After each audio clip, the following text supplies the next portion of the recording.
Hey runners, last week I told you all of the reasons you need to be running hills, why hill running is so important to your overall training and how it can make you stronger. But what kind of coach would I be if I didn't give you a workout to start with? So if you thought I left you hanging last week, I did not, because today I am sharing one of my absolute favorite hill workouts, probably my favorite because it can be adjusted to any level of athlete. You can run as fast as you want in this, as slow, you can take as long of a rest as you want or not. It can be completely adjusted, but the general framework of the workout is excellent in making you a more athletic, strong runner, especially you feel that when you come back down to the flats. Before we get into it, I have to tell you that the best way to follow along in one of these workouts is gonna be through our mobile app. Click down in the description. In there, you will see that I have this workout. I have completely audio guided you through it. So every hill repeat in this workout, I coach you through. I get you up that hill. I'm confident it is a really, really nice way to get this kind of stuff in. Let's jump in though to this workout. Hills require your entire body, your hips, your hamstrings, your glutes, your calves, and your upper body for a nice big arm swing to really power you through the whole hill repeat. That means we've got to hit a really nice full body dynamic warm up to give us the most maximum effort and power we could possibly have on this workout. I'm not going to give you an exact warm up right now. We've got tons on the channel, tons in the mobile app you can use, but I do want to hit some of the key areas. For sure, you want to hit those calves. If you are landing just on the toes going up a hill, they're going to get smoked very quickly. You're going to shorten that Achilles tendon, and ultimately you're not going to be able to last as long as you would if you could drop the heels, little heel kiss each time you land. That's ideal when you run up a hill. Regardless of how you're landing though, those calves are doing some work. So you wanna make sure you're getting a really nice stretch and warm up through the calves so that the whole lower leg has full length in it before you get started. You also wanna warm up the upper body. That arm swing is gonna be what powers you up a hill. Yes, the hips are pushing forward, and yes, the legs are working their absolute hardest, but without that additional help of the arm swing and making sure you have the range and mobility in that upper body to give you it, making sure you can drive that elbow all the way back, you're not gonna be able to fully perform. So you wanna make sure you're getting big arm circles in any type of swing. You're really trying to make sure, again, full length and range is available to you in the upper body before you start. Of course, the legs, we have to get those guys ready to go. Some simple air squats, getting the hips moving forward. On that hill, it's hard to balance, just like that. Including stuff like this into your warm-up will really get everything firing so that when you go up that hill, you're able to push forward. Remember that motion from the very first step. Quads, of course, should get burning a little bit before you get started. You want to get that heart rate up before any workout, and definitely before a hill workout, because it's going to be spiked. You want to not have any surprises in those first couple of hills. Don't waste any of these hill repeats getting warm. Really spend the time on that dynamic warm-up, not more than 10 minutes long, to feel fully prepared. You've hit that peak heart rate or close to it. There's no surprises. You know what to expect with that heavy breathing. Some high knees in place. That'll do it. Some jumping jacks. Some nice, easy, flat running. Little butt kick. Get the hamstrings going. So many options there. Maybe even hit a couple burpees. I'll even do one just to show you that it is possible. Down, chest hits, and up. You want to have all these things working for you before you do the hills, because ultimately you want the full advantage of this workout. You want to make sure every single hill repeat out of the 10 is serving you and making you better. Now, we are using today's workout to both build your endurance for longer lasting running, as well as your power output. How much force production can we create with a hill sprint? Can you really go all out max hard on some of these hill repeats? So that combination is going to ultimately leave you gassed, but definitely stronger than you were when you started. You will need a hill that's between a 5 and 8% gradient. That's the perfect solution. If you don't quite have that, that's okay, but you wanna make sure that whatever hill you're on, you can run up for at least a minute. If you're on the treadmill, obviously you can just set the percent to 5.0, 8.0, or somewhere in between. But if you're outside, find something that's not so steep that you have to hike. You wanna make sure you can actually run up it. All right, so we've done our warm up. We are ready to go. We've got 10 hill repeats we're gonna absolutely crush right now. 5 of them will be 1 minute long. So those first 5, you are going to run up your hill for 1 minute. This is gonna be at a 7 or 8 out of 10 effort. So once I finish that first minute, I will then recover for 2. So I hit the first minute of my hill, I then start to slow things down. I catch my breath, I shake things out, maybe my legs, maybe my arms, but I'm mainly focused on my breathing.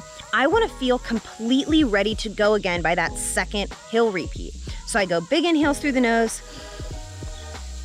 exhale through the mouth or through the nose and just really reset everything. I can even lightly jog back down the hill if I want, mix it up with a walk. Whatever you need to do basically is to get down to this hill again so you can be ready for number 2, and you have that full 2 minutes. So make the most of it. Don't dead stop ever. I don't want you guys sitting during these. These really need to be keeping the body warm, but ready and repairing for that next hill repeat. Once you've hit that 5th hill, you have finished that 5th 1-minute hill repeat, you come back down, nice easy recovery, your normal 2 minutes, shake the arms and legs out, catch that breath. And now we're moving into our 15-second all-out hill sprints. This is gonna be what drives our power up. This is gonna be mentally where we push as hard as we can. I'm talking 10 out of 10 effort, everything you've got in the tank. This might vary hill repeat to hill repeat. And unlike the first 5 where I had you trying to get to that same tree or wherever the mark is, this time I want you to get a little farther each time. I want you to think, I can do a little bit more. I can do a little bit more. This is gonna be really where the mental toughness aspect comes in. I love this type of hill workout because it really shows you how much more you have in the tank than you thought. In between your hill repeats for the 15 seconds, you've got 1 minute recovery. Same thing, nice deep, easy breathing. You will be more gassed at the top likely, maybe about the same depending on the level of athlete as you were in the first 5, but there's a good chance that hitting that peak effort will leave you a little bit more fried. So I really want you to focus on those 1 minute recoveries as you come back down to the bottom of the hill. Prepare yourself mentally more than anything to get ready for 2 through 5. That will complete this workout. So you've got 10 total, 2-minute recoveries in the first half, 1-minute recoveries in the second half. Now let's make this thing adjustable to any level of athlete like I promised. If you are a very beginner runner, brand new to hills, maybe you've never run up one before, your goal today is to find a new mode of running. Think of yourself like gears on a bike. I want you to be able to adjust your speed, your effort, mentally and physically, to get yourself through different terrain.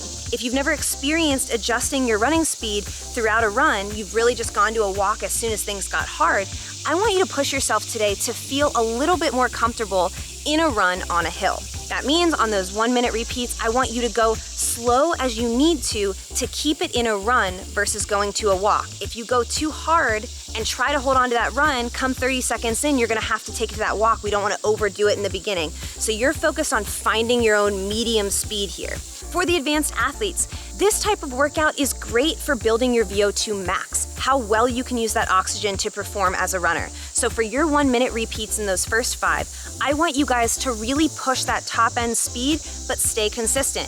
If you're consistent for 2 and then you completely drop off on the last 3, that's not what we want. We want you to push, but be able to know yourself well enough to hang on tight through the end. That 5th hill repeat should be really challenging, but you should get to that same point or cover that same amount of distance each time. Now the second half of this workout, those 15-second sprints, if you're brand new beginner, you're gonna use these to better understand your top end speed.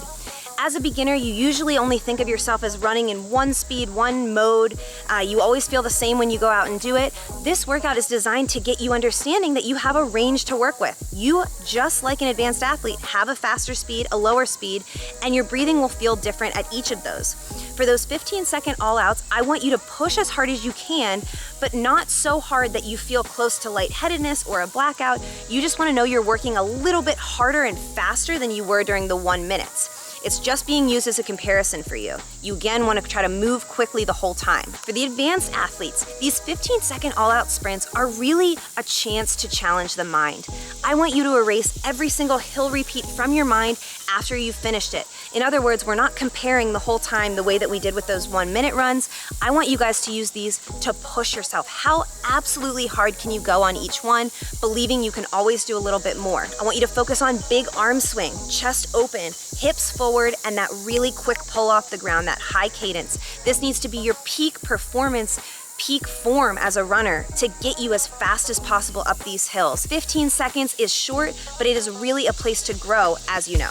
Now runners, once you complete this workout, I know you'll be feeling so proud of yourselves. It's not easy to do hills, especially 10 of them. So really nice job in advance. I'm just gonna congratulate you now for when you complete this workout. I hope you use it a lot in the future. Don't forget about that cool down. When you're done with a workout like this, it is just as important to decompress as it was to warm yourself up. All those muscles you got ready for this workout now need to be taken care of at the end, because otherwise, if you just plop down on the couch or jump in the car, you're gonna shorten and stump everything. You don't want that, because then when you go to that next warm-up, that next workout, you're working with shortened muscles, which over time leads to injury. I see it all the time. Don't let it happen to you. Some quick ideas you can do: getting the hamstrings, you can go wide legs. We can do a little reach, one foot to the next. If it's too tight on the hamstrings, you just bend those knees. Same thing, maybe just go to the shin. Back and forth, maybe 10 to 20 times total. You can also get that upper body. Those big arm circles, the same way you did to warm up. You can just get that chest open nice and light, get those extremities lengthened, you'll feel better, you can breathe a little bit easier. You can do some core work in your cool down. You can do a couple plank holds, just get that nice and strong so that the spine doesn't feel too overworked. If you got a little low back pain on those hills, it's normal in the beginning, but it is something you want to take note of now. Strong core will always. Lastly, make sure you guys get the fronts of those hips, the quads. Those really take a beating in those hills in any type of running, as you've probably seen. You can do that standing quad stretch, like this. Keeping those hips open, you know, never holding back, but you're always keeping the hips forward and stretch. You can do a couch stretch, which is a version of that down on the ground, where you can actually hang out for a couple minutes. We have the full explanation of that on the channel and of course in the mobile app there. Do something for yourself, because ultimately these workouts give to you what you give to them. You have to take care of your body. It's super important. Just a few minutes will really do the job. Follow along with this workout in the app. I will coach you through every hill, every recovery. I'm right there in your ear, and it's pretty awesome. I had a really fun time recording that for you. I will catch you guys another day. Have a great one.